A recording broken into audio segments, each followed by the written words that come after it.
오늘 이 말씀을 가만히 묵상하고 또 기도하고 또 그 말씀을 마음속에 받아들이고 이렇게 할 때 여기에서 우리가 무엇을 발견할 수가 있는가?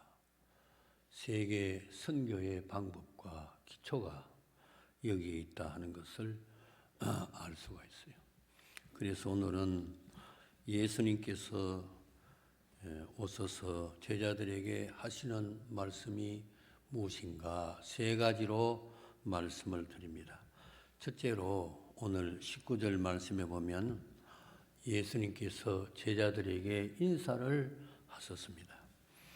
이날 곧 안식 후 첫날 저녁 때 제자들이 유대인들을 두려워하여 모인 곳의 문들을 닫았더니 예수께서 오사 가운데 서서 이르시되 너희에게 평강이 있을지어다. 예수님께서 만왕의 왕이 되시고 이제 부활하신 그 예수님께서 제자들을 볼 때 한심스럽기가 짝이 없어요. 평소에도 예수님께서 기적과 이적을 보이시고 또 제자들에게 많은 믿음을 심어주시고 또 제자들에게 여러 가지 모습으로 말씀하는 가운데 내가 죽었다가 다시 3일 만에 살아나리라. 그렇게 말을 했는데도 불구하고 이 제자들이 유대인들이 두려워서 문들을 닫아놓고 이제 있는 것을 보니까 예수님이 보시기에 정말 한심스러웠을 거예요. 너 믿음이 왜 그렇게 없느냐? 내 말을 그렇게 못 믿겠느냐? 뭐 여러 가지로 그렇게 말할 수가 있지만은 예수님은 한마디 그런 말씀도 하시지 아니하시고 제자들에게 먼저 인사를 하면서 너희에게 평강이 있을지어다. 아마도 이 제자들은 정말 주님이 부활하셔서 오셔서 평강을 말씀해 주신 그 말씀에 큰 은혜가 됐을 줄로 믿습니다. 그래서 우리들도 예수님을 본받아서 상대방에게 뭐 허물과 잘못이 있고 뭐 그렇다 할지라도 먼저 인사하는 것이 그 사람이 이기는 사람이고 그 사람이 승리하는 그런 그 모습이 될 줄로 믿습니다. 보통 우리가 서로 이제 대면하고 이렇게 할 때 인사가 첫째 아닙니까? 잘 있습니까? 안녕하십니까? 뭐 이렇게 할 때 상대방의 마음 문을 열게 되는 것이거든요. 그와 같이 우리가 복음을 전가하려고 할 때 첫째로 해야 될 것이 뭐냐? 안녕하십니까? 잘 있습니까? 그것도 웃으면서 이렇게 이제 인사를 할 때 그 내 마음도 열리고 상대방의 마음도 열리는 것이거든요. 특별히 이제 아무리 권력이 있고 아무리 뭐 돈이 많고 재산이 많다 할지라도 오늘 예수님께서 평강을 말씀하셨는데 마음에 평안이 없으면 그 모든 것이 다 소용이 없는 것이거든요. 그런데 오늘 예수님께서 제자들에게 허물과 잘못이 많아도 제자들에게 나타나서 첫 번째 하시는 말씀이 너희에게 평강이 있을지어다. 그것을 한 번만 말씀하시는 것이 아니고 두 번 그렇게 말씀을 하시는데 오늘 이 제자들의 마음에 두려움과 근심과 염려가 있었지만은 예수님이 오셔서 인사를 나누고 평강을 주신 여기에 제자들은 놀라운 그 힘과 능력을 소유하게 된 줄로 믿습니다. 지금 우리도 이 세계적으로 문이 다 닫혀 있어요. 코로나19로 말미암아 세계마다 국가마다 문을 다 차단하고 그래가지고는 이제 외국에 나갈 수도 없고 들어올 수도 없고 특별히 이제 만약에 들어오고 나간다고 하면 보통 그 한 보름 그 국가에 가서 머물라고 하면 한 달 벌써 이제 소요가 되는 것이잖아요.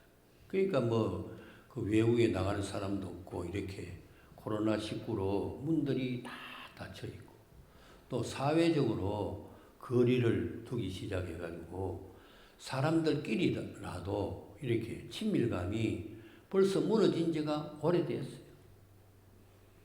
그래서 그 학자들은 코로나 이전 시대와 코로나 이후 시대를 구분해가지고 코로나 이전 시대를 BC라, Before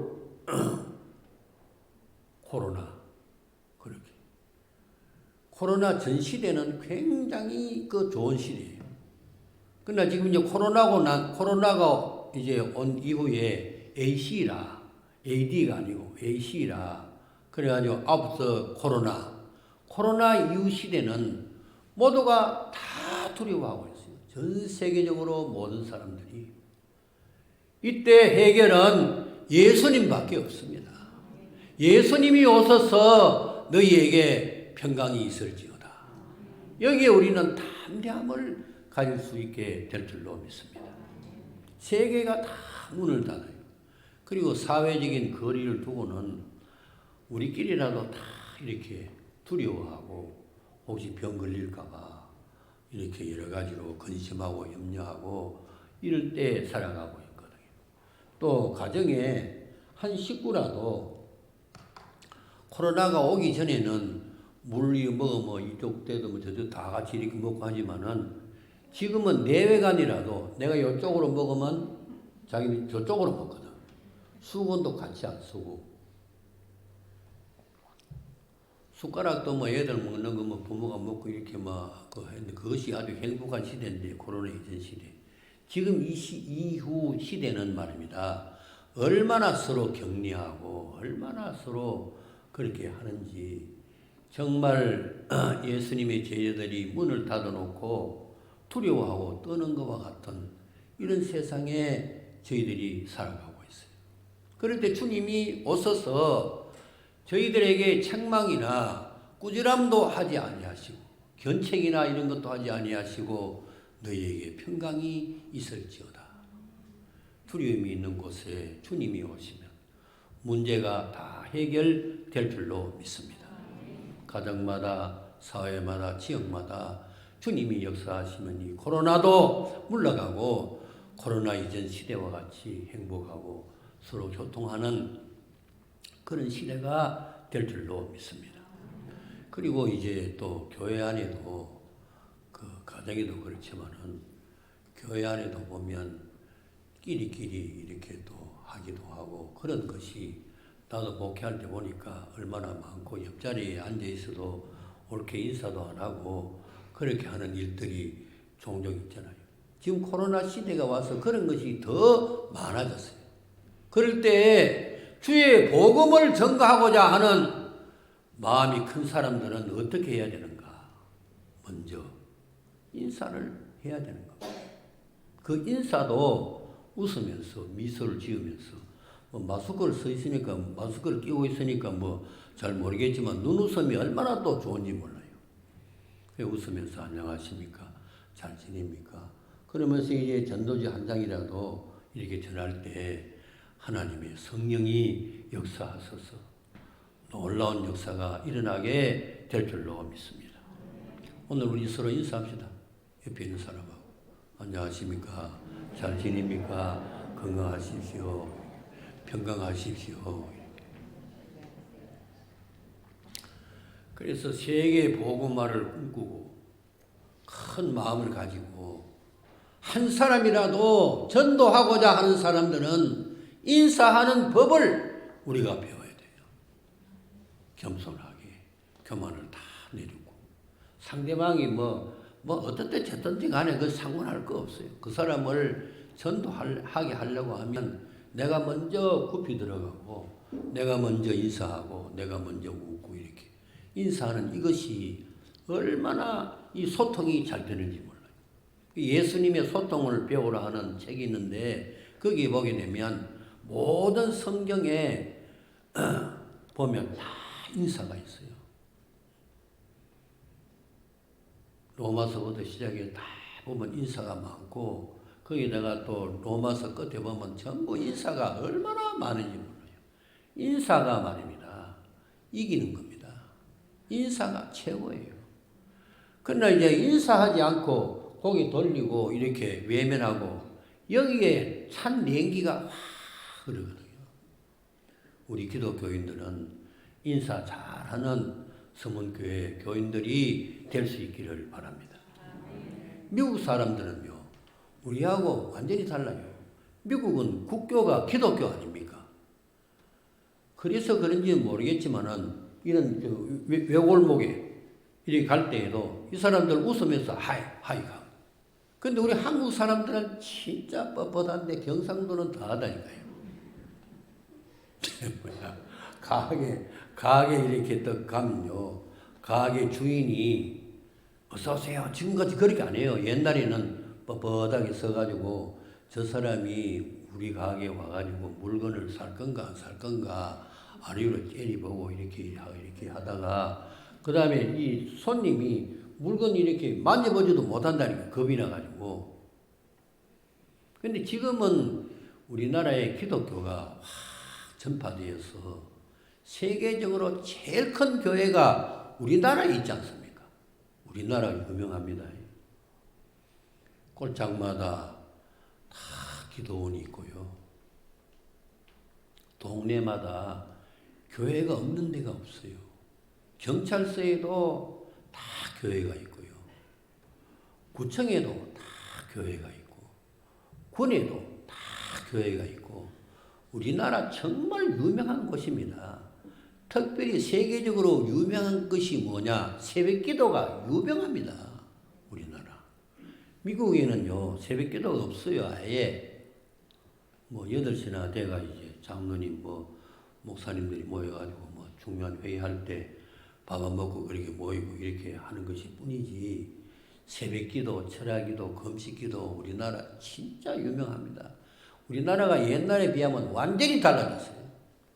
이제 이 코로나로 말미암아 다 두려워하는 이때에 우리 기독교인들이 먼저 인사하고 먼저 종이 한 장, 전도지 한 장이라도 주면서 친절하게 이렇게 하게 될 때 부활하신 하나님의 모습을 본받아서 생활하는 우리들에게 한량없는 은혜와 축복을 더해 주실 줄로 믿습니다.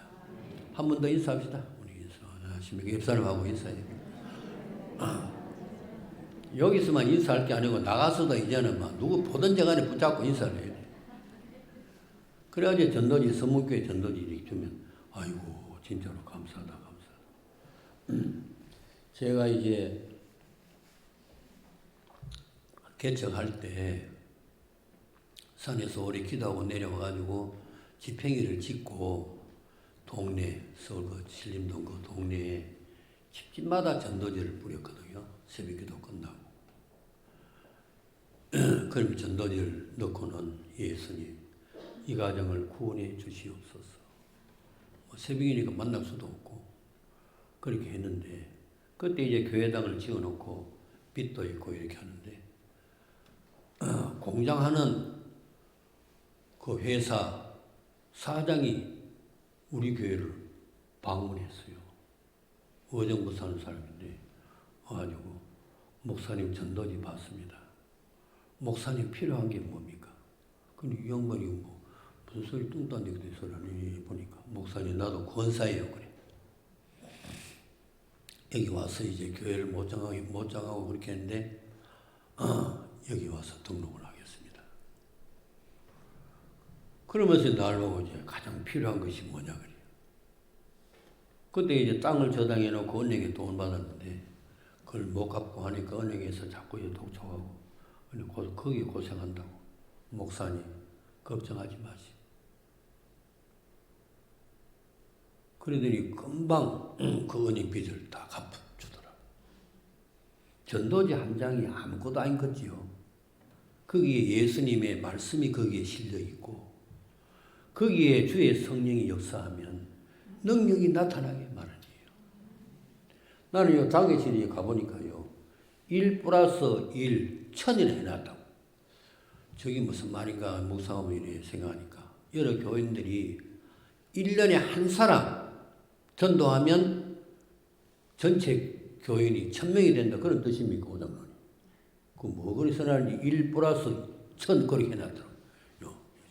그러니까 여러분이 코로나 위기 때 다 문이 닫혀 있고 전 세계적으로 다 두려워하고 이럴 때 여러분이 기도를 하시고 한 사람만 데리고 가요. 한 사람만. 데리고 올 때 작전을 어떻게 해야 됩니까? 기독교인은 인사가 첫째 올시다. 그것이 예수님의 방법이에요. 부활하신 예수님께서 유대인들을 두려워하는 제자들에게 가서 너희에게 평강이 있을지어다. 이것을 2번이나 말했어요. 두려워하는 우리의 마음에 주님이 오셔서 주께서 여러분에게 평강 주시기를 주의 이름으로 축원합니다. 그 다음에 둘째로 오늘 예수님께서 하신 말씀이 뭐냐. 20절 우리 다 같이 이 말씀을 하시고 솜과 옆구리를 보이시니 제자들이 주를 보고 기뻐하더라. 예수께서 또 이르시되 너희에게 평강이 있을지어다. 아버지께서 나를 보내신 것 같이 나도 너희를 보내노라. 예수님께서 손과 옆구리를 보여주신 의미가 무엇인가? 말하자면 이제 내가 부활했다. 이것을 보여주시는 거예요. 그리고 체험적인 신앙을 가지라 하는 의미가 있어요. 예수님을 경험해야 돼요. 예수님을 경험하면 우리 마음에 기쁨이 넘치게 됩니다. 그리고 담대하게 되고 예수님을 경험하게 되면 완전히 새 사람이 되어야 마는 겁니다. 오늘 저와 여러분들이 예수님을 만나는 기쁨을 항상 소유하고 담대한 생활을 해야 될 줄로 믿습니다. 예수님은 이 제자들에게 나타나서 이 체험적인 이제 그 신앙을 말하자면 이제 그 의미적으로 이렇게 하시면서 무엇을 하셨는가? 너희에게 평강이 있을지어다. 아버지께서 나를 보내신 것 같이 나도 너희를 보내노라. 사명을 주신 거예요. 이 체험적인 신앙을 가지고 주님을 만난 사람은 가만히 못 있습니다. 내가 만난 예수님을 증거하기 위하여 내가 반드시 미친다니까요. 가만히 있을 수가 절대로 없어요. 얼마나 예수님이 좋습니까? 그 예수님을 만났는데 그 기쁨이 얼마나 충만합니까? 이것을 절대로 가만히 있지를 못하거든요. 그러니까 예수님께서 아버지께서 나를 이 땅에 보내신 것과 같이 나도 너희를 보내노라. 이런 사명을 주신 것입니다. 그래서 우리도 이제 예수님을 믿고 주님을 만났으니 코로나 위기 때 움츠러들지 말고 기쁜 마음으로 복음을 전가하여 정말 하나님이 기뻐하시는 여러분들이 될 수 있기를 바랍니다. 원래 하나님께서 우리에게 사명을 2가지 주셨어요. 첫째로는 하나님께서 우리를 사람을 지어놓고 문화적인 사명을 주었어요. 그리고 2번째로는 복음적인 사명을 예수님께서 더욱더 공고하게 말씀을 하셨어요. 문화적인 사명이 뭐냐? 컬처. 이 경작한다는 의미가 있거든. 문화는. 하나님께서 우리를 잘 살도록 하기 위해서 땅 속에 보화를 많이 두었다니까요. 전 세계적으로. 그리고 이제 바다에 물고기가 헤아릴 수 없이 많도록 하나님이 지어놓았다니까요. 그리고 땅 위에도 모든 동물들 얼마나 많도록, 그리고 식물도 사람이 먹을 수 있는 식물 얼마나 많이 해놨는지 몰라요. 우리나라 주식은 쌀이잖아요. 이 쌀을 누가 발견했어요? 누가? 하나님이 다 만들어 놓은 거 누가 발견했냐고. 문헌에 의하면 중국 사람이 발견했다 그런 말도 있지만은 나도 이제 확실히 그걸 연구하지 못했는데 아무튼 이 쌀, 보리 이런 것을 하나님이 다 만들어 놓고 우리 사람으로 하여금 그것을 찾아내도록, 발견하도록, 경작하도록 그렇게 하신 거거든요. 그래서 여러분, 하나님이 우리에게 주신 사명이 이 경작, 말하자면 이 캐내고 이 발견하는 이것이라고 생각하면요, 우리가 열심히 하여튼 뭔가 발견해내야 돼요. 무엇인가 계속해서. 그래야 우리는 다 잘 살게 되었어요. 게으르고 나태하고 이런 국가와 민족은 못 사는 거예요. 땅속에 보아가 하나님이 그렇게 많이 숭안하는데도 이거 못 파낸다니까요. 무서워가지고.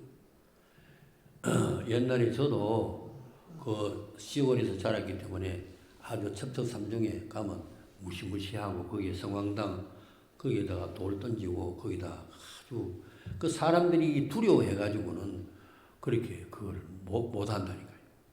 그러나 우리의 마음속에 주님이 계시는 분들은 절대로 두렵지 않아요. 이 세상이 다 하나님의 것이고 하나님이 우리를 잘 살도록 그것을 다 숨겨놨잖아요. 그걸 발견해내는 것이 우리의 사명입니다. 그래서 저와 여러분이 어떻게 하든지 어려울 때라도 무엇인가 잘 되도록 하나님 앞에 기도하고 힘쓰고 애써야 될 줄로 믿습니다. 그리고 두 번째로 사명이 뭐냐? 복음적인 사명이에요. 예루살렘과 유대와 사마리아와 땅끝까지 내 증인이 되라. 마태복음 28장 그 끝에 보면 아버지와 아들과 성령의 이름으로 세례를 주고 가르치고 지키게 하라. 모든 권세를 내가 가졌으니 너희들이 나가서 복음을 전가하라. 성령이 너희에게 임하시면 너희가 권능을 받고 내 증인이 되라 하는 사명을 주었어요. 그래서 우리 예수 그리스도를 믿고 주님을 만난 사람들은 복음을 전하지 않으면 절대로 안 되는 겁니다. 복음을 전할 때 하나님이 기뻐하시고 하나님께서 우리에게 축복을 베풀어 주시는 거예요. 여러분 믿습니까? 마가복음 10장 29절에 보면 복음을 전하는 이런 자에게 100배 복을 주신다. 전에도 말씀드린 것과 같이. 그래서 이 코로나 위기 때 우리가 정말 하나님의 은혜를 받고 잘 살아가고 승리할 수 있는 비결이 뭐냐? 주의 복음을 전하는 겁니다. 그리고 여러분이 클클하고 답답할 때 주님을 만나야 또 우리의 심령에 변화가 오고 담대함이 생기게 되는 것입니다. 주님을 어떻게 만납니까? 영적인 사람은요, 날마다 회개합니다. 그리고 날마다 주님을 닮아가기를 소원해요. 그리고 실제적으로 하나님의 말씀을 실천하는 가운데 늘 주님을 만나기를 소원하는 겁니다. 주님을 만나기를 소원해서 하나님의 말씀대로 실천하여 거기에 하나님의 역사가 나타날 때 얼마나 우리 마음이 기쁘고 즐거운지 몰라요. 영적인 사람이 다 되기를 주의 이름으로 축원합니다. 성지순례를 가잖아요. 가면 참 좋아요. 오늘 이 교회 주보 보니까 강태훈 선교사 이스라엘 그것도 돕고 있네요. 보니까. 작년에 코로나 오기 전에 우리 손자하고 내하고 그 이스라엘 성지순례를 갔거든요. 가서 이제 한 일주일 동안 그 강태훈 선교사 집에서 자고 거기에 크게 뭘 잘 이렇게 해놓고 갔는데 예수님께서 그 복음을 전하시고 오병이어 물고기 2마리와 보리떡 5개 이걸 놓고 5,000명을 먹이시던 장소, 주님이 기적을 행하시던 장소, 주님이 비아돌로사 십자가를 지고 가시면서 여러 번 넘어졌었던 그곳에 기념교회를 세워두시고 부활하시고 승리하신 그것을 이렇게 태어나시고 그런 것을 볼 때 얼마나 마음이 기쁘고 얼마나 좋은지.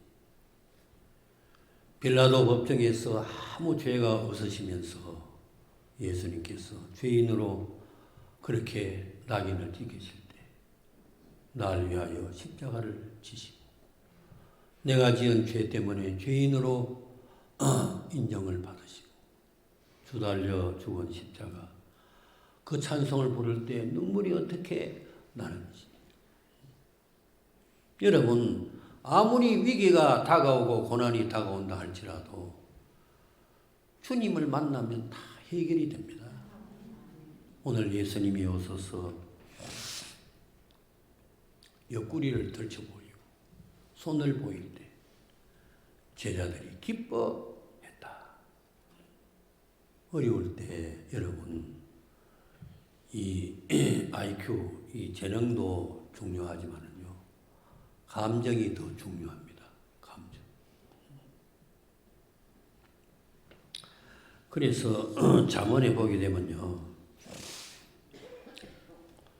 16장 32절에 마음을 다스리는 자는 성을 빼앗는 것보다 낫고, 잠언 29장 11절에 어리석은 자는 자기의 노를 다 드러내어도 지혜로운 자는 그것을 억제하느니라. 잠언 29장 20절에 내가 말이 조급한 사람을 보느냐 그보다 미련한 자에게 오히려 희망이 있느니라. 사람이 위기를 닥치면 인간이 나약해질 수밖에 없어요. 그러나 주님이 내 속에 계시면 내 마음을 다스리고 주님을 앞세울 때 우리는 주님과 함께 승리하는 그런 축복을 받게 될 줄로 믿습니다. 주님을 만나기를 소원하시고 주님과 동행하는 여러분들이 되셔서 이 위기를 극복하고 승리하는 여러분들이 될 수 있기를 바랍니다. 사도행전 27장 23절에 보면 바울 사도가 로마로 죄수가 되어서 배를 타고 이렇게 가는데 거기에 배 속에 죄수들이 287명인가 같이 있었잖아요.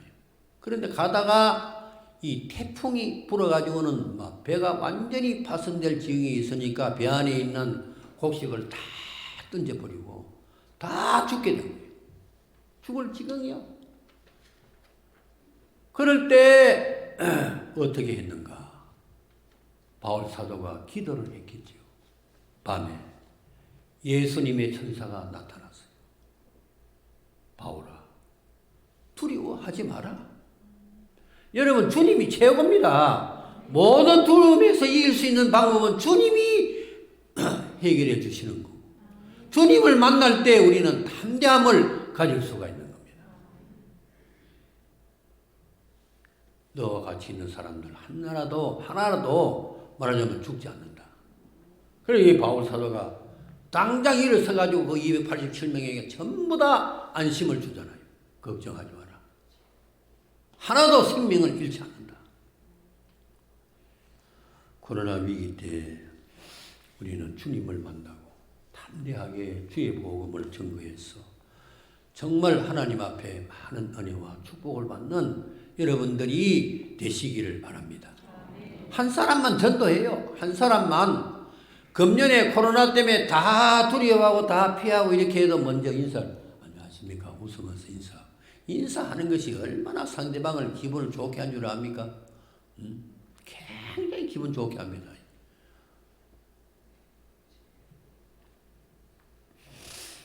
그리고는 이제 한 사람을 위해서 기도하고 이렇게 해서 한 사람이라도 이 코로나 위기 때 건져내면 여러분의 가정과 여러분의 생활이 하나님께서 건져주셔서 형통한 복을 받게 될 줄로 믿습니다. 잘 되는 사람과 못 되는 사이 그 차이가 뭔 줄 압니까? 이 코로나 시대에 잘 되는 사람은요 공급을 빨리빨리 해줍니다. 우리 애들 보니까요 짜장면 집에서 못 나가잖아요. 못 나가고 격리당하고 다 이렇게 점어가 다 이렇게 쇼핑도 못 하고 뭐 음식점도 못 가고 이렇게 하는데 시켜 먹잖아요. 시켜 먹는데 공급을 재빨리 해주는 그 가게는 말입니다. 언제든지 살아남아요. 공급을 빨리빨리 해주는 그 기업체 사람. 우리는 지금 예수님을 품에 안고 있잖아요. 예수님이 우리에게 계시고, 예수님이 계신다는 것은 전 세계 모든 보화가 우리 마음속에 다 있는 것이거든요. 이것을 영혼차만 가지고 있으면 안 된다니까요. 다 이렇게 놀아줘요. 그것을 빨리빨리 그렇게 할 때 나도 살고 다른 사람도 사는 놀라운 축복을 받게 될 줄로 믿습니다. 그리고 마지막으로 오늘 22절에 보면 예수님께서 이제 이 말씀을 하시고 향하여 숨을 내쉬시며 이르시되 뭐를 받으라? 성령을 받으라.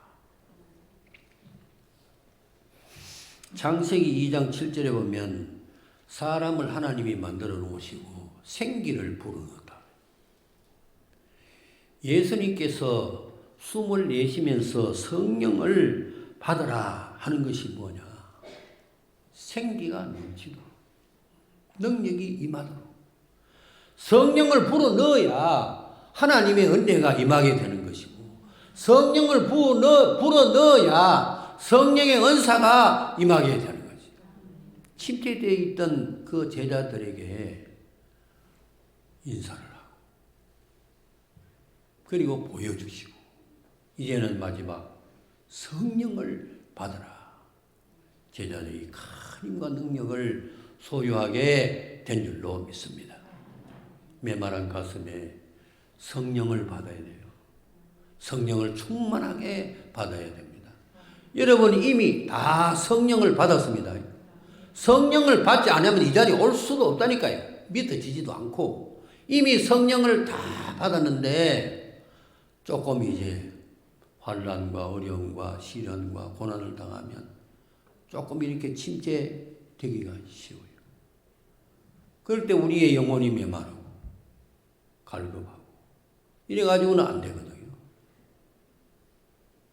주님이 우리에게 주시는 성령을 충만하게 받아야 될 줄로 믿습니다. 마음을 열고 여러분이 기도하시면서 성령의 충만함을 달라고 간구해서 성령이 우리에게 주시는 은사가 그 33가지나 되는 겁니다. 한 가지만 있는 거죠. 9가지만 그 고린도 전서 12장에 있는 그 9가지만 있는 것이 아니고 로마서 12장에도 보면 거기 7가지, 에베소 4장에도 보면 5가지가 있고 베드로 전서 4장에도 보면 이제 2가지가 있고, 그러니까 이 성령님이 우리에게 은사를 주어서 이 은사를 통해서 이제 주님을 섬기고 이웃을 섬기고 또 복음을 전하도록 그렇게 하신 것이거든요. 코로나19로 말미암아 침체되어 있는 우리들이 성령의 충만함을 받아야 될 줄로 믿습니다. 찬송 부릅시다. 찬송 183장. 빈들의 마른 불같이.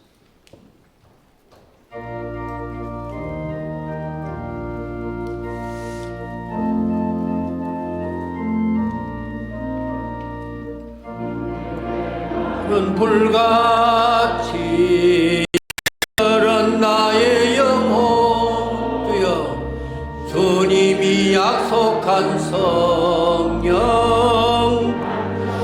기다리네. 가물음에 마른 땅에 주여 성령의 단비 새 생명 주옵소서.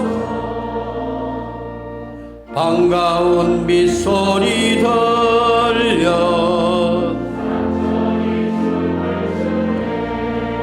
주여 위로 내리는 성령 내게도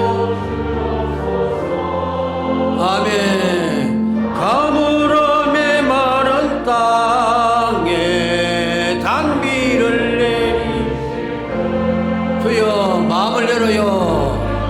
단비를 부어 새 생명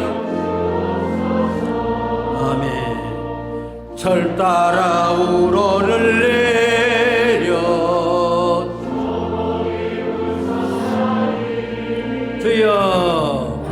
위협한 내 심령이 성령을 부어소서. 땅에 단비를 내리시고 아멘. 성령의 단비를 부어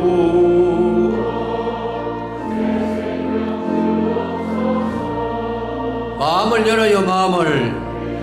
사랑의 언약 주여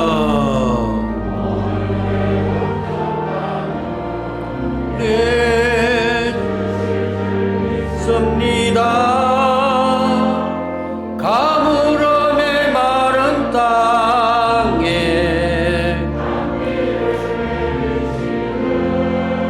주여 성령의 단비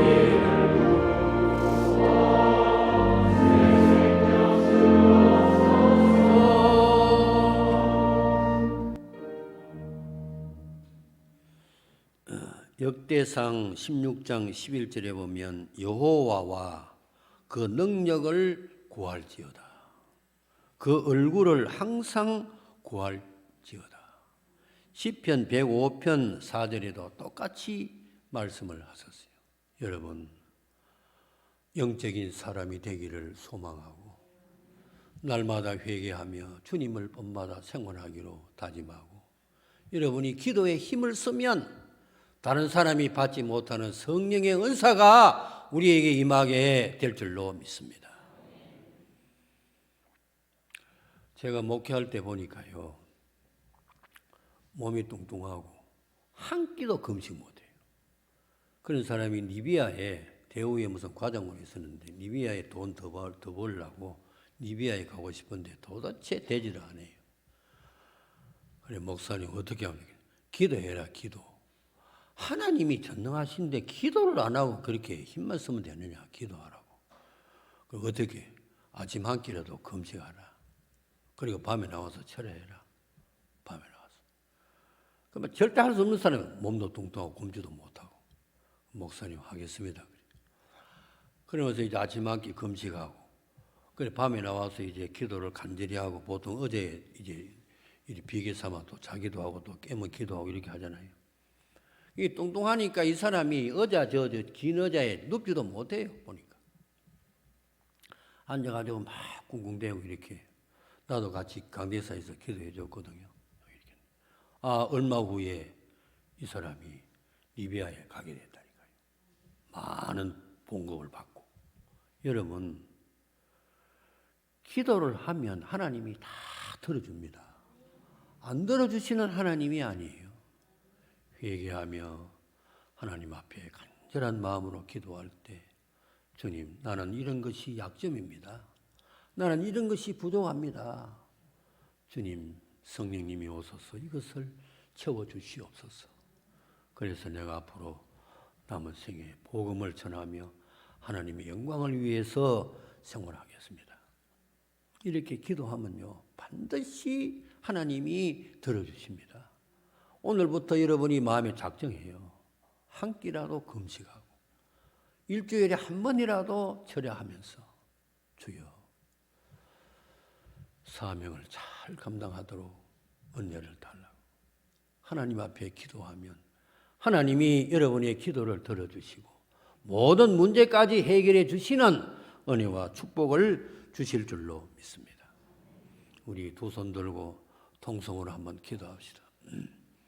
연약한 나에게 성령의 은사를 부어주시고 이 시대의 모든 것을 이기고 승리할 수 있는 은혜와 축복을 허락해 주시고 오늘 서문교회 선교를 많이 하고 있는데 선교에 모두가 다 동참해서 세계 복음화를 위해서 힘쓰는 우리 교회 되게 해주시고 축복하는 그런 교회가 되게 해달라고 다 같이 주의 이름 부르고 우리 한번 통성으로 기도합시다.